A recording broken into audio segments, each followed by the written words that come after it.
Hello, welcome to another Stat 510 video. This video will be an introduction to week number 5. Today, I'm apparently joined by my assistant, Grogu. Everyone say hi, Grogu. Hi, Grogu.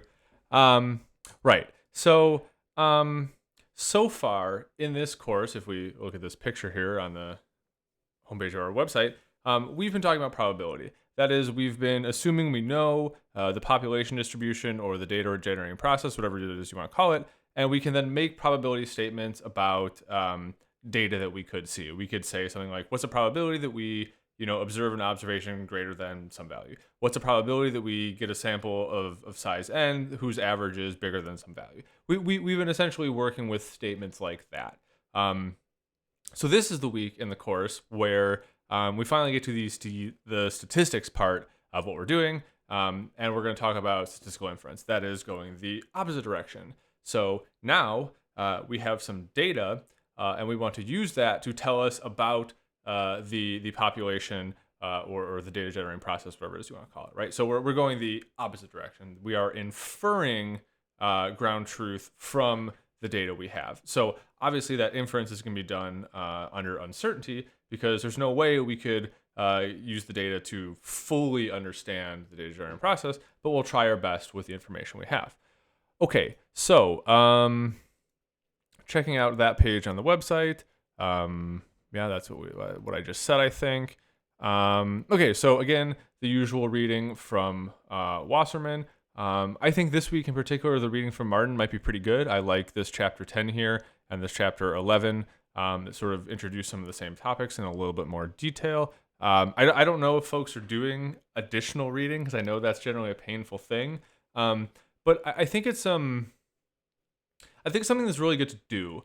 Something that I think I, as a faculty member and instructor, and someone who went through a PhD and all these things, something that I've done that maybe you haven't is I have seen all these things from different perspectives. So, for example, I read the Wasserman book. I've read this Evans and Rosenthal book. I originally learned out of Hogg and Tanis and Hogg and Craig. I've read the extensive Martin notes. And ultimately, they all, for the most part, say the same thing. When you get down to it, the definitions are the definitions, the theorems are the theorems, the proofs are the proofs, and, they say the same thing. But oftentimes they'll come at it from a different context or use different notation or use different examples. And sometimes even have a difference of opinions on more subjective things. I know for a fact that some of these authors do have some interesting opinions on some of these things we might even touch on later in the course, and I'm going to interject some of mine as well. So this is a real roundabout way of saying that this struggle of doing additional optional reading, it will feel like a grind in the moment, but I think it'll help to sort of build a bigger picture. So if you do the work of being like, well, this book does it this way, this book does it this way, and you notice a difference, but you have to reconcile that. If you can do that, then you really understand the material at a very high level. So something to consider, but again, the Wasserman reading is the only technical required reading. Right, so the usual videos, 2 sort of longer ones this week in addition to this shorter introduction, but sort of a lot to talk about. I'll caution you that this video, the one that introduces statistical inference, it'll feel like a lot because we introduce basically everything we're going to do the rest of the semester. So if I'm making sort of offhand comments in that particular video that aren't crystal clear in the moment, don't fret because that's the stuff we're going to rehash the rest of the semester. So like I'm going to make some really quick and broad comments about, say, confidence intervals in that video, but that's not all I'm going to say about confidence intervals in this class. We're going to talk about them in great detail. So just know that.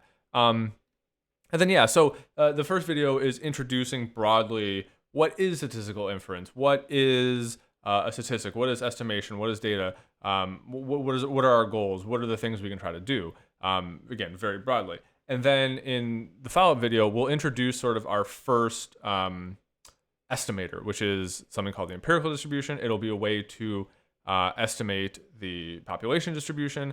and then we'll look at how to use a very general principle called the plugin principle to quickly utilize that to make more specific inferences about more specific quantities than an overall distribution. So that will be that. Right. So homework is homework 4, the one related to this week, is posted. If I haven't yet, as soon as I wrap up recording this video, I will go post whatever relevant solutions are acceptable to be posted given what is due yet. So I think I need to post homework 2 solutions. A reminder that, for example, if we go back and look at homework 1, I have this link here that effectively just takes you to Compass, and you can find the solutions there. I believe the way I had that set up originally, they weren't super easy to find, but I reconfigured Compass that when you log in to Compass and then click our course website, it'll take you directly to the page with the solutions because that's the only thing we care about. So just be aware of that. Right, regular office hours schedule this week. Continue to post on Piazza. A little bit of not too much extra information this week, but I think a little extra reading about the empirical distribution is not a bad idea. I think it's a very simple concept, and it's one that I think you, without me even telling you about it, you intuitively know it and understand it. But it's really good to, I think, define and understand. Okay, so yeah, so that's it. Welcome to week 5. So, as always, if you made it to the end of the video, good job, and I will see you, me and Grogu, maybe Grogu will come back for next video. Although, no, Grogu won't be in the next video because I may or may not be reusing an old video, but maybe you'll see Grogu in a later video. But if not, you'll see me for sure. Okay,